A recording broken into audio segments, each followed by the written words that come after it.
All right, guys, good morning. Welcome to Sobriety, Spirituality, and Sales, brought to you by Michael Bader, State Farm Agency, First and River. Mike's in Hawaii, so he's going to be running a little bit late today. Doubt he'll actually get here on time. He's probably wearing some sandals, and he's probably got some dirt in the sandals still. So Nice. He probably won't get here. So welcome, everybody. Pierre, man, I'm super stoked to have you back. Want to apologize one more time for our audio issues last time, but it actually worked out. We've got your wife, Heather, here. Heather, welcome. Good morning. Thanks for having me. Good morning, Heather. Good morning. This is breaking grounds here. This is the first time we've had a husband-wife duo, and you are our second female guest. So thank you and welcome. Well, great. Yeah. Glad to be here. Thanks. Yeah. So let's get started. I don't know where to start. Let's start with you, Heather. We talked to Pierre last time. Let's just start with you. Where are you from originally?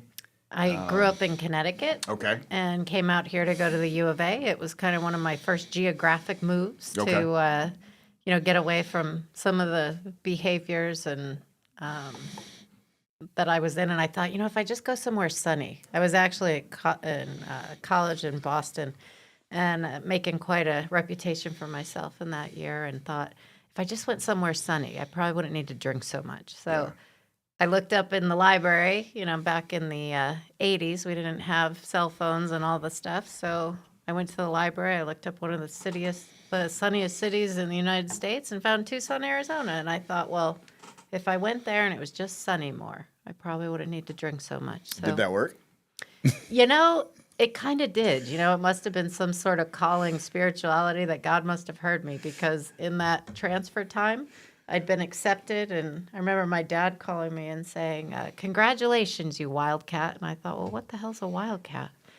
And so I thought, Arizona, that must be where I'm going, and I happened to get sober that summer. Wow, incredible. And what year was that? 1989. Wow. Okay. So I promoted this through my Facebook post. You guys have a combined coming up on 77 years. Yeah. Oh, wow. I did the math. I'm not the best mathematician, but I think that's accurate. It's probably pretty close if it's not right on. So yeah. So that's incredible. We'll get into that. Yeah. And Pierre, you were born in France. Yeah, And yeah. Go ahead. I was born in France, and I came to the state when I was 13, 14 years old. To South Carolina, correct? To South Carolina, and then kind of like Heather, got in a little bit of trouble back east, and ended up moving to Tucson. And like Heather, I was just, I knew nothing about Tucson, Arizona. I didn't even know where Tucson was, much less Arizona, back in the mid-'80s. And I just thought it'd be different. And I landed it here and ended up going to the U of A and, starting my life here. Yeah. And so what age were you when you got sober?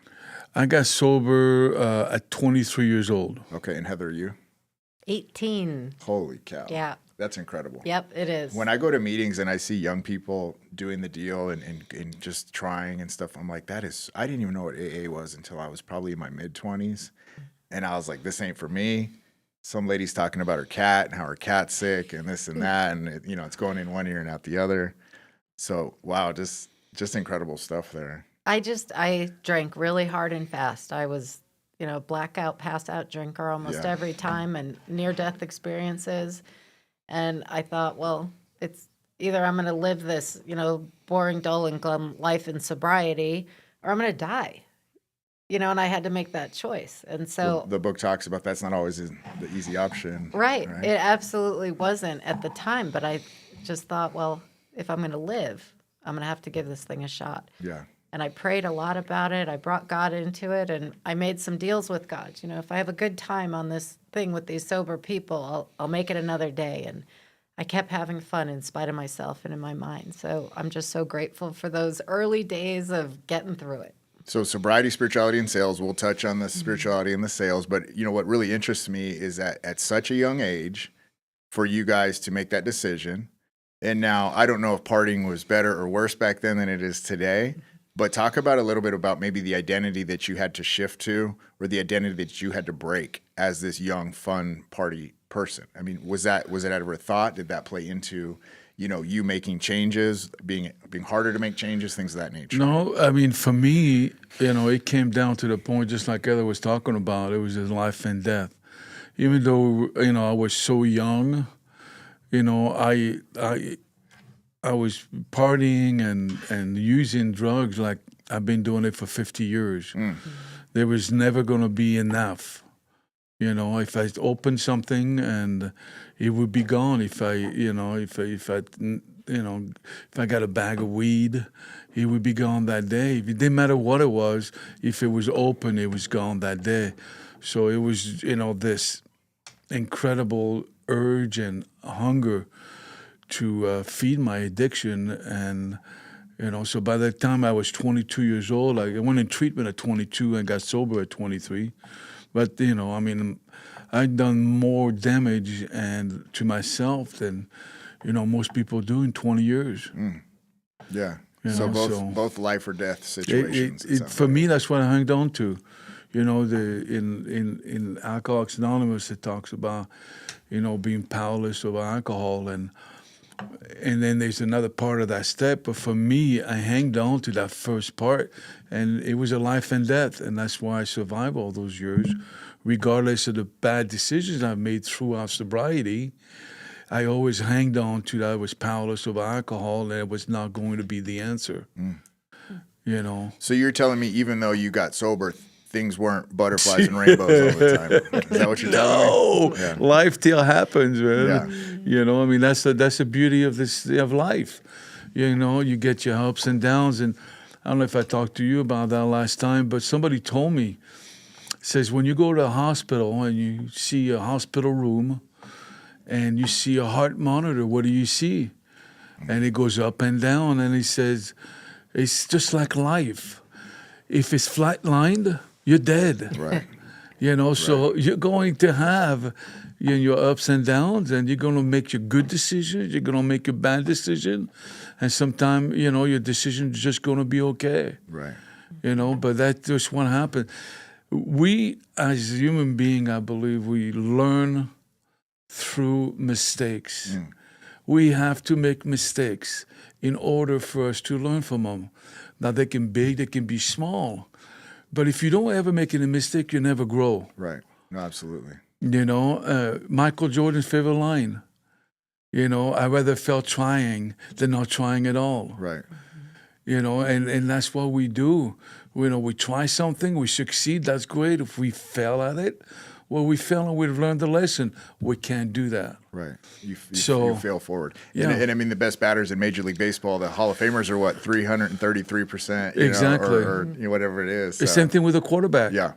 And then you have other positions out there like a kicker, and a kicker's got to be, 95% in order to keep his job, and the quarterback's got to be 60%.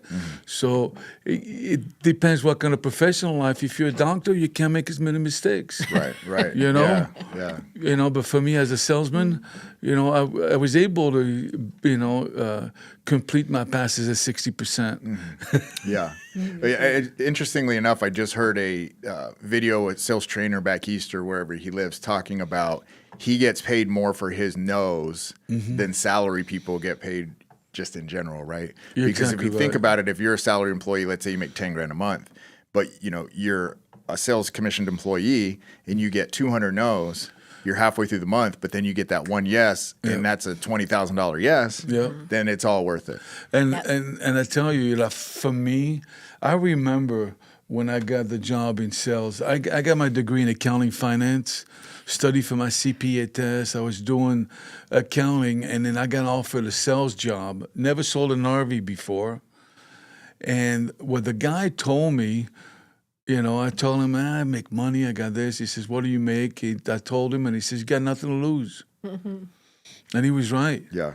But I was devastated. I was like, no, I'm going to marry a CPA. We're engaged. You can't just make this big change. And he wanted to give it a try, and he was amazing at it. Yeah. Yeah, and, for me, there's nothing like waking up in the morning and not knowing if I'm going to make 0 or 20 grand that day. Right.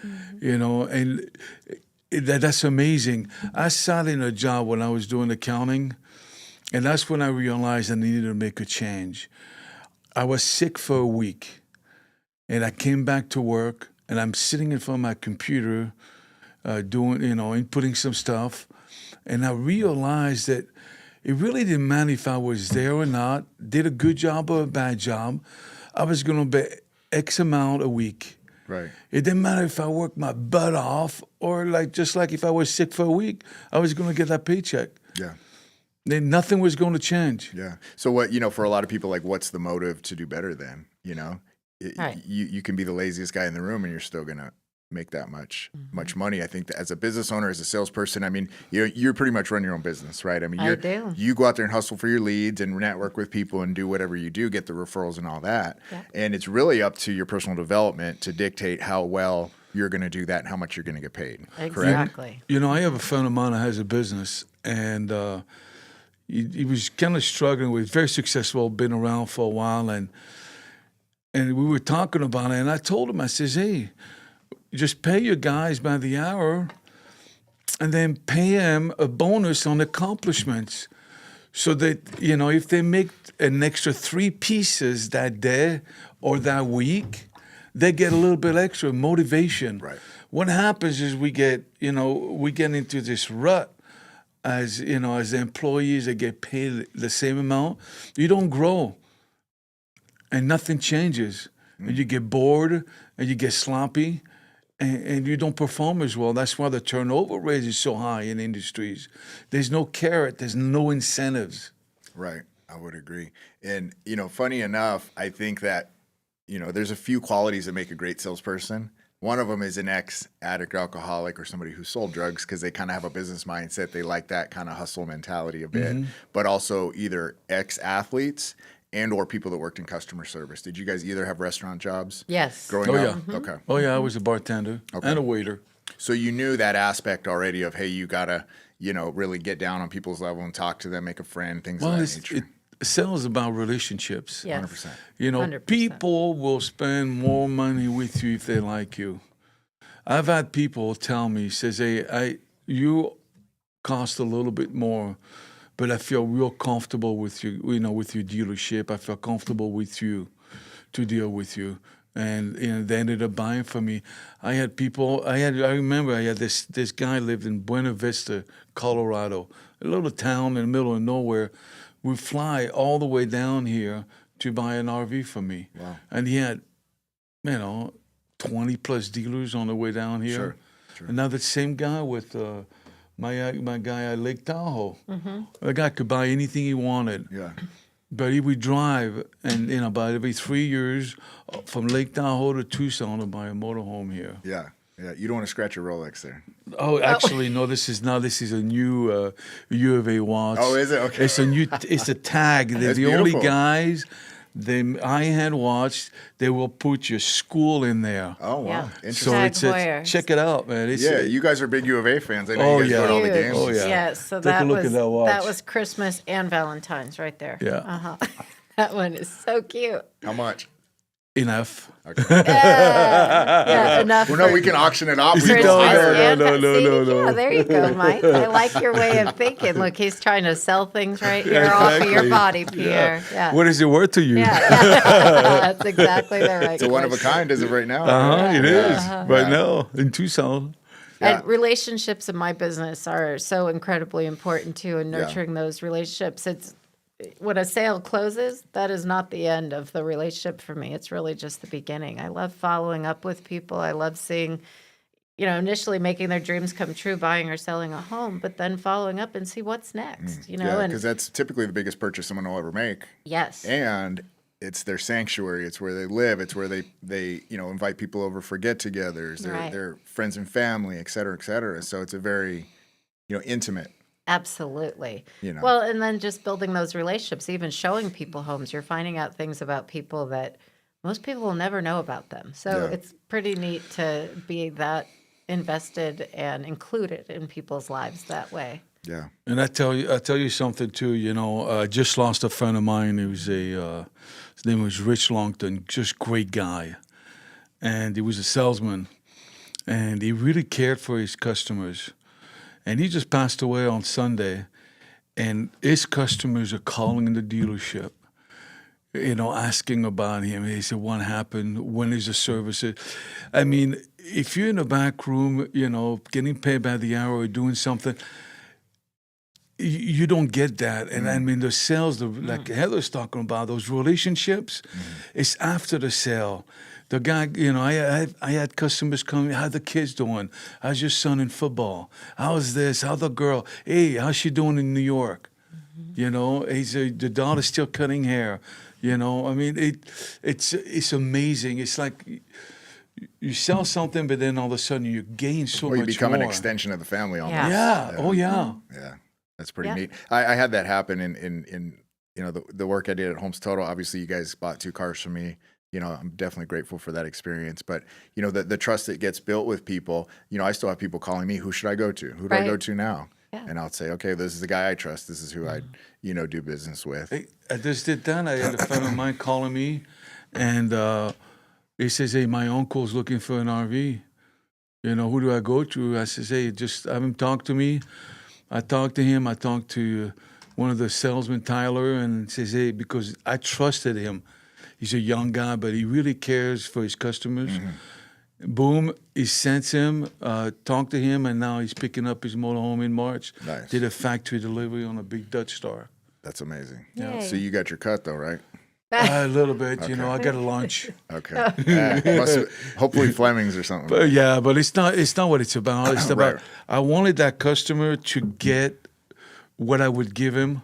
And this kid reminds me a lot of me when I was in 25, 26 years old selling RVs. Yeah. You'll never forget, there's certain people I'd walk by their desk and they're talking to customers and I just roll my eyes because I just hear some crazy stuff coming out of their mouth. Oh, yeah. I'm like, what are you saying? What are you doing? And then oftentimes the follow-up was not there, because we relied heavily on surveys. And Ford would at the end of the year, I'd make 15 grand at the end of the year on bonuses and stuff as long as my surveys were good. But I did it because I want to treat people like I want to be treated. Right. Yeah, I didn't do it. I mean, the money's great. But it was also clear communication. And I think that's part of, being a great salesperson, building that relationship, because sometimes you got to be the bearer of bad news and tell them something that they might not necessarily like. Yeah. But you still got to tell them if you want to keep your integrity. Again, I think that's kind of the spiritual side of business too, is, we can dance around the truth. We can tell them something that's not true, but it's going to bite us in the butt at the end. And you're going to lose a repeat referral down the road anyway. So why would you ever want to do that? Doesn't make sense to me. Just think of this, for me, when my kids were looking for cars, I didn't look at anybody else. I called you. I said, hey, man, take care of my kids. And I don't think I've ever questioned any of your sales at all. Yeah. Because I trusted you. Yeah, thank you. And that's what it's about. Absolutely. Yeah, 100%. It's funny now, I think sales kind of needs an overhaul. There's a lot of fake gurus out there or people that preach this kind of like beat on your chest, this confidence kind of thing, like hard close type of stuff. I don't think that's the way. No. I get turned off by it. No. If somebody hey boss, they call me boss, that's the worst. That seems to be the young teenager name. They refer to everybody as boss. And it's condescending, I think, in a lot of ways, but it's not professional either. No. So I think that, just being, bringing energy with somebody, looking them in the eyes, a handshake, how are you, being authentic and genuine, right? Just remember that closing, if you do your job right up front, and build that relationship and find their wants, their needs, their afford, and really take care of them. Closing is just a formality. There's no hard close. Right. You come in here, present the numbers, they feel comfortable with it, and you're done. Right. We're serving a need for people that whatever it is they're looking for, that we can help them. And it's not always the first one. It's not always what I think it is. People come in and needs and wishes change as we go through the process sometimes, and it's really important to figure out exactly what that is. I have some clients that have gone through different phases of their life that have completely different needs from one time or another, and it's my job to have that relationship with them to figure out where their needs are changing. Sometimes you got to dig a little, ask some more questions, right? Absolutely. And sometimes people may not tell you the whole truth up front. Maybe there's a level of embarrassment or whatever that is. Yeah. Right? Or they might not even know yet. Sure. But it's going through the process to help them figure out exactly how I can best serve their needs.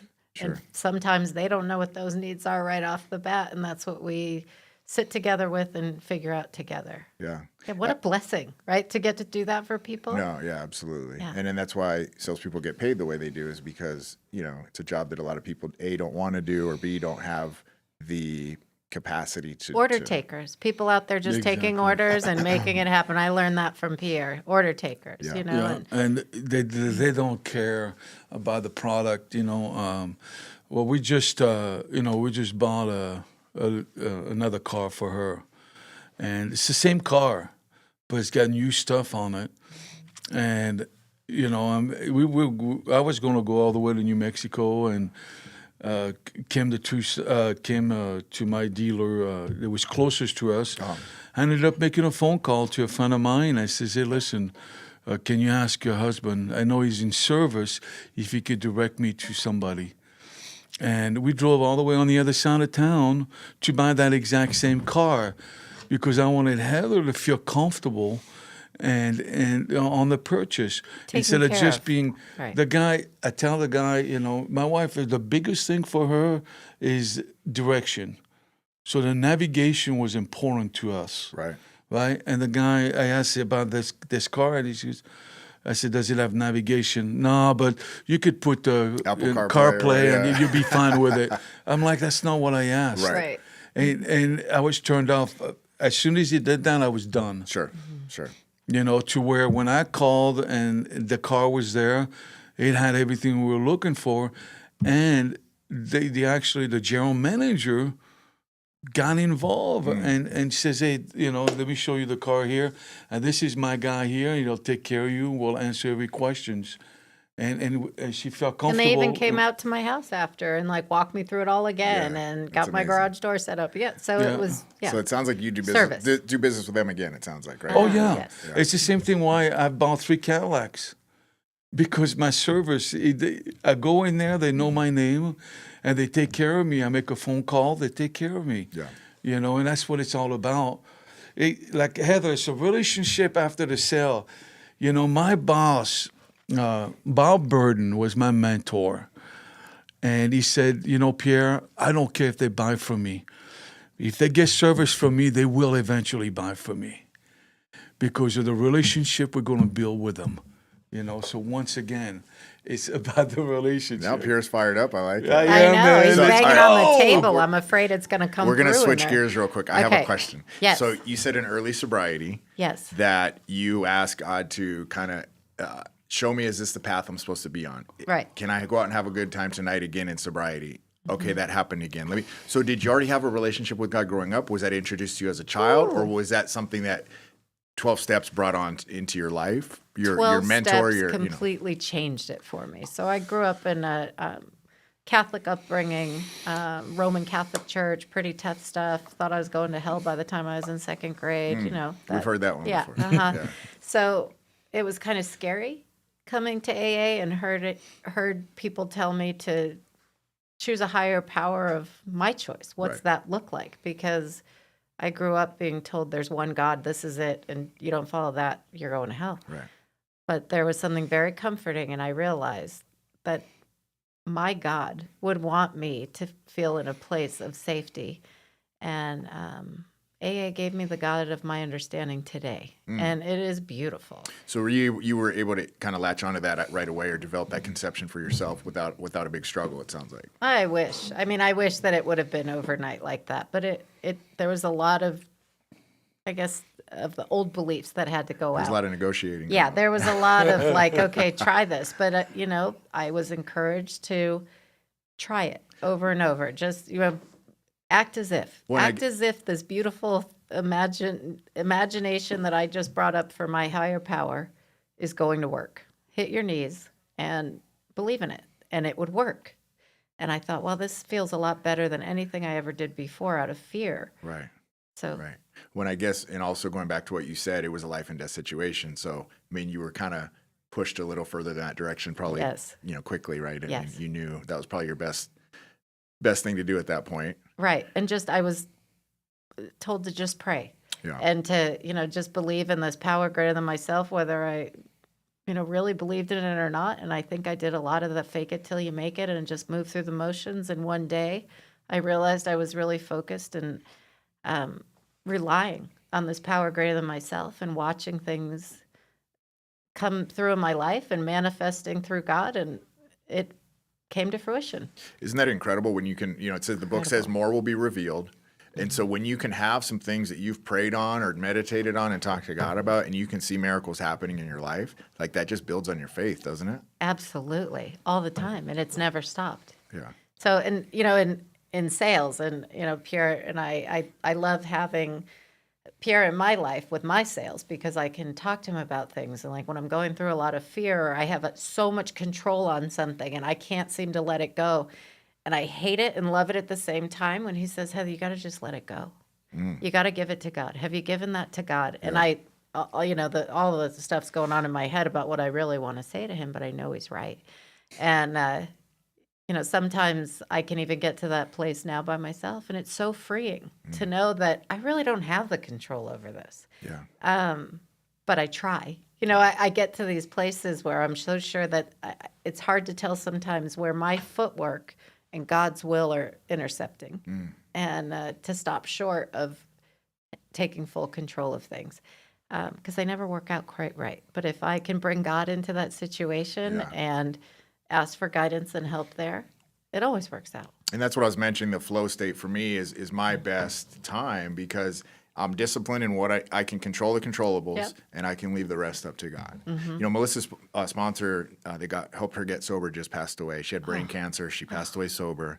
She was from New Hampshire. You guys probably knew her. She was a riot in the room. She was very stubborn, but she was like what Melissa needed at the time. Oh, that's great. And she introduced the concept of the God box to her. Oh, I love that. And so, hey, just if you can't control it, write it down, put it in a box. Maybe that mental, physical deal just allows you to say, okay, I'll leave that alone today. Well, it's surrendering. When you put it down on paper, it's surrendering. You're letting go of the control of that situation. When you're writing it down and putting it in that box, it's at least acknowledging, hey, I can't do this alone. God help me. Yeah, yeah. So what's also interesting to me is, you guys have obviously super long-term sobriety. You guys have been married for quite a long time. You guys have 3 children. Excuse me, 3, not 2. Yep, 3, not 2. And so how has the program, how has your relationships with your higher powers, how has your careers, as you just mentioned, Pierre's a great sounding board for you and a great mentor in a sense, right, to have to, get you through some tough times maybe in the real estate industry. But how do you guys operate in your day-to-day in your relationships? Has it been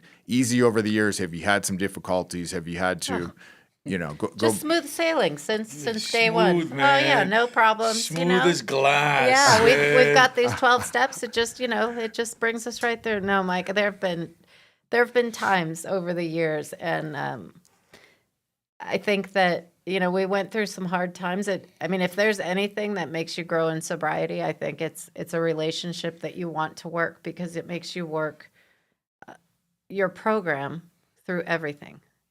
Take this into all of our affairs. Absolutely. Yeah. And, I think there's times that we went through where we kind of forgot where our place was in our relationship. And we were going through a tough time at one point, and we went and saw somebody. And I remember she had us sitting on this couch, and we were like, out from each other and not looking at each other, and just pissed and arms folded. And she said, she looked at both of us for a minute, and she'd gotten really quiet for a while. And she was like, so when did the two of you stop being friends? And it was like, oh, yeah. It's like a dagger to the heart, huh? Yeah, it was like, when did that happen? When did we let these things get in the way? And another piece of advice that I think was so amazing, right before Alex, our firstborn, was born, it was actually my OB.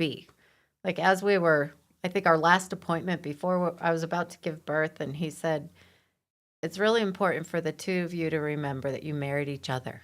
You did not marry this kid. You did not marry the baby. Wow. Keep yourselves before the kids. But that gets lost.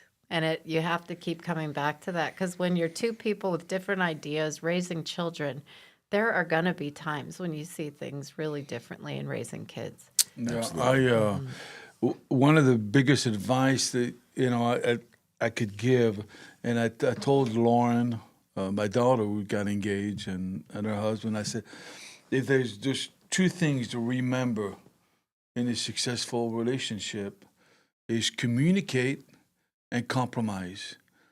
If you can do both of these, your chance of success is just are incredible, because I know that compromise means changes, right? And communicate means allowing to see vulnerability in myself. So that's and that's what I learned. And like Heather said, it took, it took some hard times, but it's just like anything, I rather fail trying than not trying at all. You remember that Michael Jordan I mentioned earlier? It's the same thing with a relationship. Right. Why don't I try this and see what happens? And in a relationship, usually it works out. But a lot of people just kind of like walk away. Oh, it's not worth it. Grass is greener. That's the easy route. Obviously divorce rates are what they are. I've never been married, but hopefully we'll be getting married. It's the same thing with soon, jobs. No, absolutely. People go from job to job because they're not willing to compromise, they're not willing to change, and the grass is greener on the other side. Yeah, and they know more than the employer and this, that, and the other. I mean, we all know that salesperson that's jumped teams a million times. Oh my gosh, They have every excuse in the book. Yeah. The guy on the show last week, he's a roofer, and he had an incredible story. And he talked about his dad gave him the advice of, you're the root. You got to heal the root. If there's a problem with 20 people around you, who do you think the common denominator is? It's you. Always. Right? Uh-huh. Yeah. Yeah. And being able to look at that stuff. Both of us are people who, it's not like the one and done on the steps. We're constantly working, 10 steps, 4 steps, working through the things and finding our defects. And sometimes I feel like I'm quick to judge myself faster these days to like, oh, where's my part? What have I done wrong in that? And what a beautiful thing to be able to be vulnerable and willing to get through it. And I heard Pierre say you obviously you're very successful. You do great for realty executives. Yes. You probably would not be able to do that had you not had your life in order in other areas, correct? Oh, because absolutely. You'd be a mess while you're working because you're bringing that stuff into your work life. Yeah, and there's plenty of agents that I see that have all that other stuff, and I think, gosh, how do they do it? I had another agent who had said to me once, she's like, God, you don't drink? How do you do this job and not drink? And I think, God, how do you drink and do this job? Right. I'm so grateful. And I'm usually the early bird. I think people sometimes get irritated with me because I text too early or, email too early, call too early. We're the opposite of those late nighters. Yes, exactly. I'm ready. I'm up and ready. Oh, my gosh. I think they should start a new trend. It's actually started in Miami and San Diego and other areas. They do like raves in the morning. They call them coffee raves. Oh. So it's something that I'm interested in going to because I don't want to be up at midnight. No. I have no interest in that. We've done it a few times, and it was not a good experience. No, that's what I had said with like a concert. I'm like, why don't we do concerts at like 2 in the afternoon instead of 8 at night? Absolutely. Like I have so much planning I have to do now. If I do something at 8 at night, I have to make sure I get a nap or I'm not going to be good. So I like the idea of earlier in the day stuff. We're going to take a quick break here, and we'll be right back. All right. What matters most to you? Protecting your family, your home, your car, or planning for the future? State Farm makes it simple to protect what matters most. Agent Michael J. Bader is here in your community to guide you through every step, making sure you get the protection you need without the hassle. Whether it's auto, home, life, or business insurance, Michael J. Bader can help you find the right plan today. Call 520-878-0098 or email michael@baderagency.com. Like a good neighbor, State Farm is there.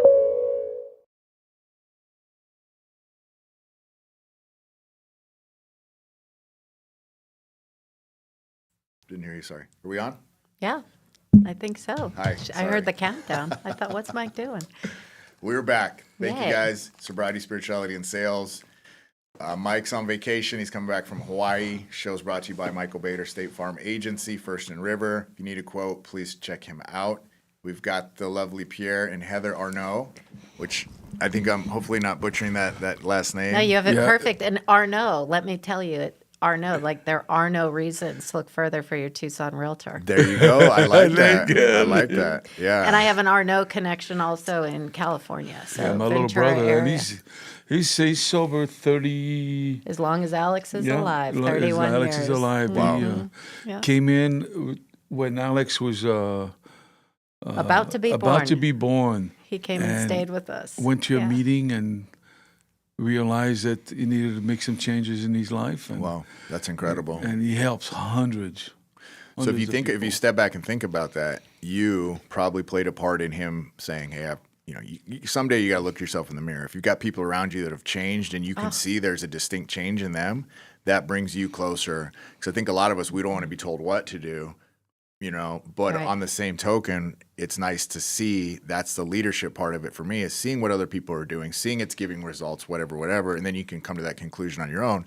So you indirectly have helped hundreds of people, not including the people that you've actually helped yourself. Yeah. Right. Well, and my sister-in-law came and stayed with us when she was just dating my brother. And she just texted me last week. I think it was February 6th. So that's a little more than a week ago. But she said, she's in double-digit sobriety. And she said, thank you so much for being the example. I had no idea she had a problem with alcohol. But she said, I wanted what you had when I saw the way you were living your life. And now she's got all this sobriety. And it's just amazing. I had no idea I was planting a seed at that moment. Yeah. What an incredible way to speak to somebody when someone says, I want what you have. Yeah. Like, that's a great feeling, right? Yeah. Well, Because there was a time and place where nobody wanted anything that I had. no, get away. No. Yeah. Go lock him up, Yeah. man. Put him somewhere. I get emotional a lot of times when people ask me for help or advice or whatever, because again, I mean, there was a time where nobody wanted nothing to do with me. My family was like, I was not invited to my mom's funeral. It was that bad. I was told a different time that it actually was. And it was tough. It was tough. Wow. But it was deserved. I was not in a good place mentally, spiritually, emotionally, physically. And I'm sure that, I would have brought probably more embarrassment than anything. So, it had to happen that way. So, but here we are today. We're having a great time conversating. So you are a realtor with Realty Executives. Yes. Obviously you go out and you deal with coworkers, peers in the field, things like that. How prevalent is alcohol in the realty industry? I mean, you kind of touched on it. Yeah, no, it's huge. And it seems to be a big part of the socializing and events. And, there's a lot of events that it doesn't center around alcohol, but it seems like a big draw to get agents there. So it's definitely, for me, it doesn't bother me. I mean, Right. I think luckily long-term sobriety, it doesn't affect me. But it's definitely out there, and it's at a lot of the networking events and that. But I'm probably the biggest networking event that I'm involved in is BNI, which is That's right. There's really not alcohol. We do Sure. some outside events that there's alcohol, but it doesn't bother me. For a Right. newer person sober, I would imagine that would be pretty tough. Right. to get Sometimes through I that. see myself, I wander down a liquor aisle accidentally because I've got my head buried in my phone or Yeah. something. I'm like, oh, but it doesn't, like you said, I mean, it's Yeah. like whatever. But also got to remember, too, that, 80-90% of the people don't have what we have. So they can have that one drink, they can have those two drinks and be okay. It's for me, I can't have it. So I got to remember that. Right. No, I think that is a great point. But I think, and inherently, I have no problem with alcohol or even with drugs because, I mean, let's face it, I'd still be doing them if it was still working for me. If Right. it stopped working. No, And so there are people that can even probably get hammered, and be functional the next day. Yeah. Maybe they're not thriving, but they're functional. Yeah. And who am I to judge that person? Exactly. All I'm saying is we're here Yeah. if people realize, hey, maybe there's a different way to go. Exactly, and that's what happens. Going way back, when I first tried to realize that things were not the way they should be, and back in the 80s, there weren't really that many places, and I went to see this doctor, and he told me, he says, hey, just don't drink for a week, and then come back and see me. And I left there, and I was like, if I knew how to stop for one day, I wouldn't be talking to this guy. Right. I thought I was doomed. He was asking you to do You the know? impossible. Yeah. Yeah. So, That's incredible. So Pierre, and I know you touched on this the first show, but let's just kind of remind the viewers, those who actually saw it. You were not raised in the church. You kind of developed your spiritual muscles over time through the program. What happened was I did go. I was raised. I went to Catholic boarding school, and I did all this right here. But I was 15 years old. I'd sitting in church, and in the middle of the church, my father turned to me and says, "Hey, I think you're old enough to make your own decision. That if you don't want to go to church, you don't have to. And in the middle of the church, I walked away. Wow. You're like, you don't have to tell me twice. I peace out. wanted nothing to do with it. Yeah. I didn't believe in it, and if I did believe in it, I thought I was doomed. Right. Because I had done so many bad things at 16 years old or 15 years old that there was no hope for me. So God was not relevant in my life. As a matter of fact, when I was in a big trouble in my early 20s, people always said they prayed for God to get him out of it. I never prayed one time for God to get me out of anything because I didn't believe it was there anyways. Wow. That's incredible. You know what's funny though? We did get married in a Catholic church. Yeah. We got all 3 of our kids baptized. So we still felt like it was important to follow these traditions. And I wonder if it was really for us or more for our parents and our upbringing and trying to still maintain those roles. Sure. Mm-hmm. I mean, I could say the same thing with my daughter. I mean, we got her baptized in the Most Holy Trinity on the West Side. And now I'm thinking back like, I wasn't even going to church. Why was I, why was that important to me? I mean, you know. Well, and it is. And I think that it's beautiful too. So our son went to South Point. Right. And he took away so much, like he reads the Bible. He thinks about Jesus. He thinks about God. He has a whole different, and I love that we got to do that for our kids, that they have their own conception and took on what they needed. I think we offered it all. I remember my girls asking me to bring them to church, and we went to church because I'm not going to shut somebody off, but I'm also not going to force it down anyone's throat. So I love that they had that from us, that we could offer it, but not absolutely insist. Yeah. So it's neat to see what kids left to their own devices are going to pick up and appreciate and really follow through with. And I think we've always had a strong sense of God in our house. Mm-hmm. And I have the cutest story about Alex when he was a little boy. Yeah. When he was asking me about God, and we're having a conversation about God. And, I'm very spiritual at the time. So he's asking me, he's like, well, where is God? And I said, well, God's everywhere, And so we're driving around and he's talking about, okay. So Mom, is God in that fence? Yep, God's in that fence. God is everywhere. And like a month later, we're driving by the same area, and he's like, "Hi, God." That's hilarious. It was so cute. Hey, tell him that story when they were bickering in the back. Oh my gosh, this is the best. Good. So these are the kind of things that I just love about being a mom and being able to remember these stories. But we had taken a little, we'll call it a glorified vacation. We moved back east just for like 6 months. He was only gone 4 and came right back, but. There I was driving down I-95 in a Suburban, all 3 kids in the back, and they were like little Houdinis. The girls in their car seats, they could get out of everything. So I'm going probably 95 down I-95 with 3 kids, totally chaotic and screaming and yelling at each other. And so at the top of my voice, I just started saying the Serenity Prayer as loud as I could, because I was like, I have got to get out of this and I need God's help. And, God, grant me the serenity to accept the things. And Alex screams at the girls. He says, shut up, you guys. Mommy's praying. I'm like, wow, this stuff really works, right? And so I stopped praying at that moment. He went, standing between the 2 seats, not buckled in or anything. He's like, no, Mom, keep praying. And it was such a beautiful moment of God is. I love that. Yeah. That's incredible. God is. And so, yeah, thanks for remembering that. It's funny because I grew up Catholic as well, went to St. Peter and Paul. Mm-hmm. I was an altar boy, did all the things. Yeah. I never resonated with it, the sitting, the standing, the kneeling. Like, I was just like, what is this? I don't understand this. But, in all fairness, I never took the time to understand it either. Our folks took us to church. I believe that's how I have a relationship with God today. And I believe that's why it is strong, although it is not the God that maybe people wanted me to believe. Mm-hmm. But I can remember one instance.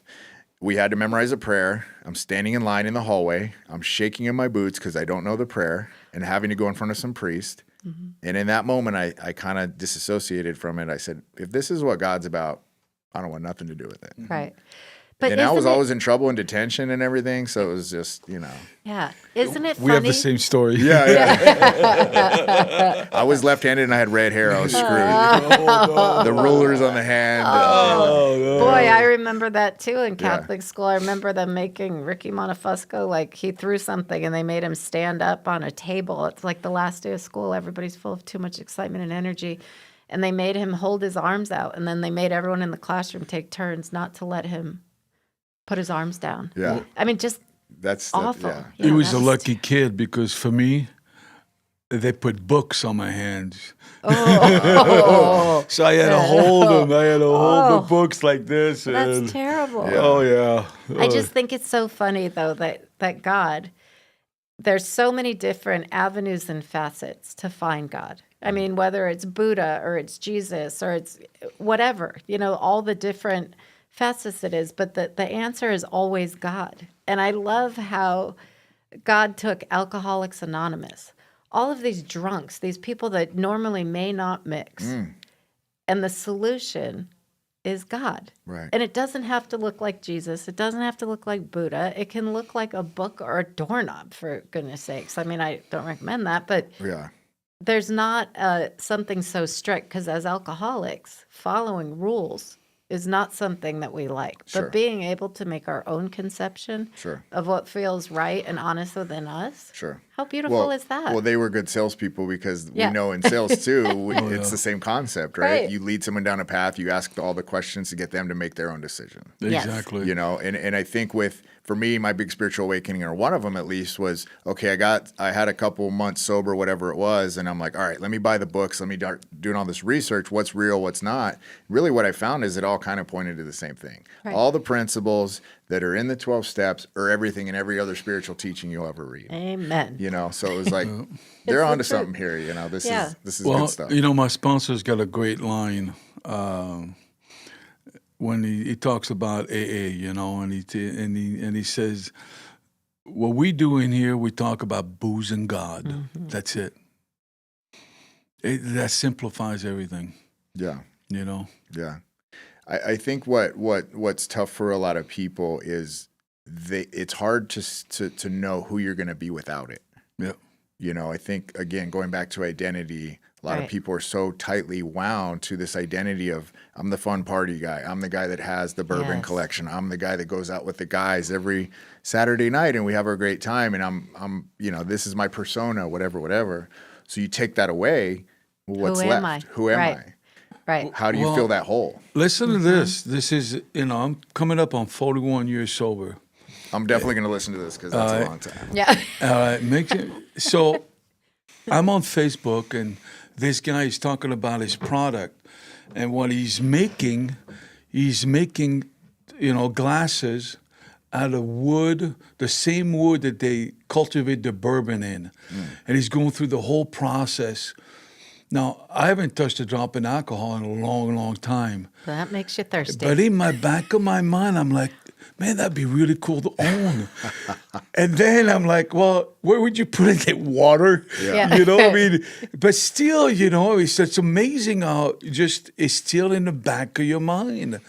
And It doesn't you gotta go remember, away. you What's the can't word? do- Insidious? Mm-hmm. Yeah. It's pretty crazy that, Yeah. after all this time, I'm still thinking that way. Right, right. There's still part of me that, if I don't take care of myself, would fall right back in. Right. When I go to meetings, I introduce myself as a recovered alcoholic because I truly feel like I am recovered, at least for this 24 hours. That's liable to change. Yeah. I think our spiritual condition, the maintenance of that is going to determine how our day goes. Yeah. And I know for me personally, my day starts with prayer and meditation. And that's like a non-negotiable for me. I don't always do things at night maybe that I should, but I always start my day that way.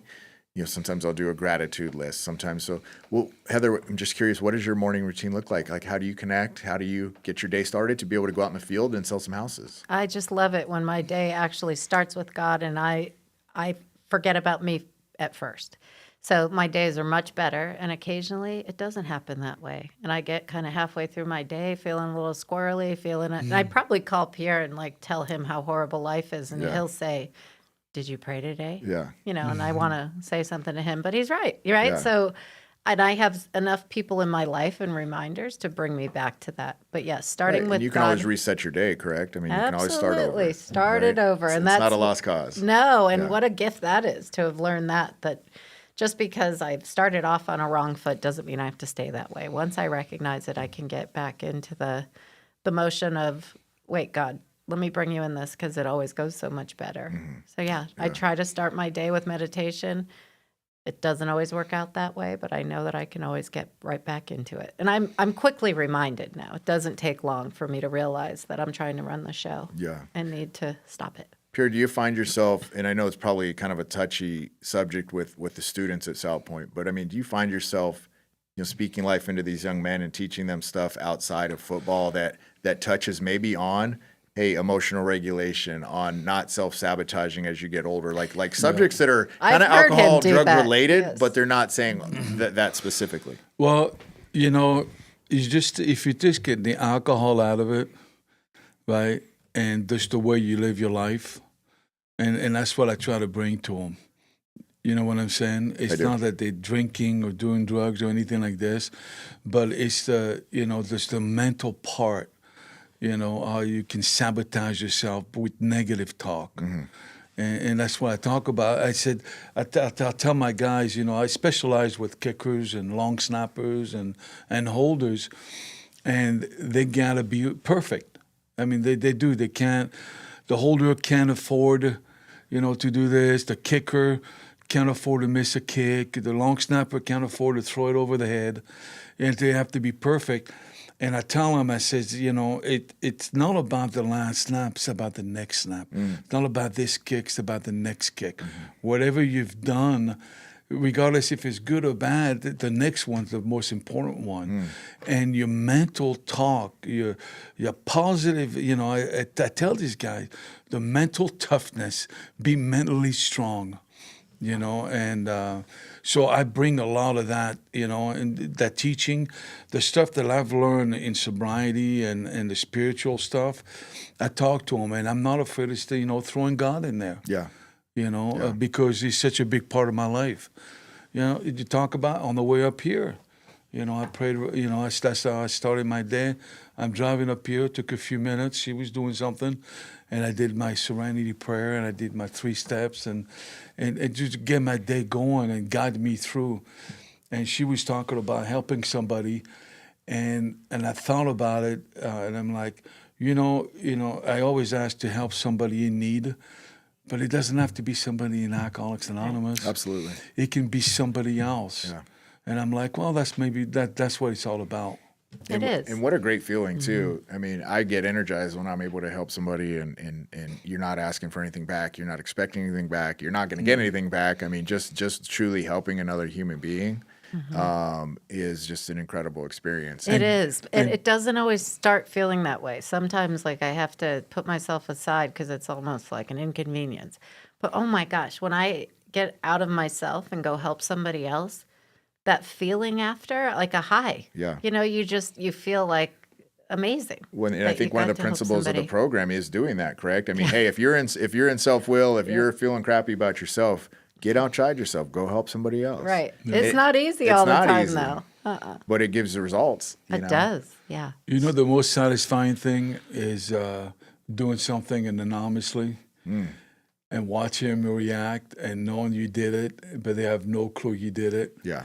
It brings so much joy out of there to watch somebody's happiness and you're just doing it just to see, that reaction and the change in somebody's life. Well, and God knows you did that, and truly that's what the Bible talks about. When you do stuff, you don't need to go out and shout it from the rooftops, right? I mean, I think that's the problem. One of the problems with social media is everybody wants to walk up with a camera to a homeless guy and hand him $5 or $100 or whatever it is. No. I mean, you're doing it for your ego at that point. It's about if you're in a grocery line and you see somebody struggling with change, says, "Hey, I got it. Just go ahead and move on, and that's it." Yeah, that's one of the things I respected so much about the owner of the dealership I was at, who just sold. I think they sold for $1.5 billion with a B. Yeah. Oh. But I've heard countless stories from customers. He was behind them in line at the grocery store. They were a little short or whatever. Maybe they weren't even, but he just stepped in and said, "Hey, I'll take care of it."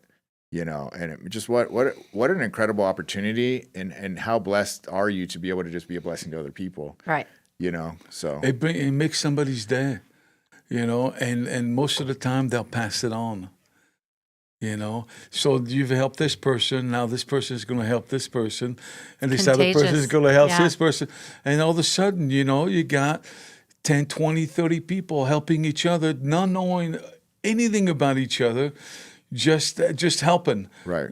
You know, just because, and that's incredible. Yeah, absolutely. Absolutely. So if people want to get a hold of you, if they want to buy or sell, or if they're just curious about the market or what's going on in real estate, how Yes. can they get a hold of you? 520-975-4459. Okay. Heather Arnaud, Arnaud, Okay. at mac.com. Realty right. Executives, Arizona Territory. And if you're an up-and-coming kicker in the Southern Arizona area, Pierre wants to talk to you. Yeah, I'll talk to you. Because you're also on the council for the National Football. Yeah, I'm with the National Football Foundation, and what we do is we raise money to help top student athletes in a classroom, in a community, and on the field, getting them some money so they can go to the next level. Yeah. And then we have we help the flag football, we help the pee wee football. Girls flag football is really important to us now. We're very involved with that. And Yeah, that's up and coming, isn't it? Oh my God, yeah, we do. Matter of fact, we're involved with the U of A. At the U of A, they have a big tournament every year, and then I just finished. We just finished a showcase for the seniors in Arizona, in Phoenix, at one of the colleges up there, and we had 22 coaches there. Wow. And you know, I think last year they were $5 to $7 million worth of scholarship given to kids, and some of those kids, their parents never went to school, so their first timer, an opportunity to play at the next level and get an education. Yeah, I can see Can you how that believe lights the you up. passion in this Yeah. guy, right? yeah. I mean, it's amazing. Yeah. Everything he puts his self into is that Yeah, passionate. it's beautiful. really, really cool. So Well, you know what's interesting too is so going back to this point about people don't see themselves giving up alcohol, drugs, whatever, because they're like, I don't know, like what would I be passionate about? Like what gets me excited? Well, that right there, Yeah. you got to dig, you got to find, what did I like as a kid? What was something that I was really drawn to? Like it doesn't hurt to become childlike again and really foster and adopt some of those things that you liked as a child, right? I mean, who would have thought you'd be doing this, you know, at this Right. stage of your... I got involved with this. Allie Smith gave me a call one time. She's Larry Smith's daughter, and Larry Smith's starting the foundation. And she says, "Hey, I know you love football. Do you want to get involved with us? And this is what we do." I couldn't say yes fast enough. Yeah, that's You amazing. know, and I feel real fortunate that I'm involved with that. Yeah. Because the kids, I mean, it's just amazing to watch them grow. For me, with real estate, I thought it was like a career that I could never break into. I thought it was just way bigger than me. And, you know, through sobriety, I went, well, why not me? Yeah, Right? So love there's that. I don't feel like there's anything I can't do. If Yeah. I'm sober, walking with God and Yeah. living the life the right way, And I you can almost do have anything. a competitive advantage over the people that are a little cloudy, little haze. Yeah, right? absolutely. I think so. I don't know, but it works Yeah, for me, so yeah. that's great. Wow, Yeah. that's incredible. Well, guys, thank you so much. It's been an Thank you, incredible Mike. show. Yeah. Man, Thank you. yeah. And too bad Big Mike wasn't here, but you know, He'll he watch sends it. his best. You'll watch Yeah, it. well- Yeah, he Cherish really it. does. Yeah. I'd love to meet him sometime. Yeah, so let's yeah, do it. I'd really We'll grab love some to. lunch or some coffee Yeah, or that do would be something, great. so. Thank you so much, Guys, Thank Mike. you. Sobriety, Spirituality, and Sales, thank you so much. Show's brought to you by Mike Bader, State Farm. Catch the replay on my YouTube channel. And guys, if you have a problem with drugs or alcohol, specifically alcohol, and you want to find out what your life would look like without it, hit up my website,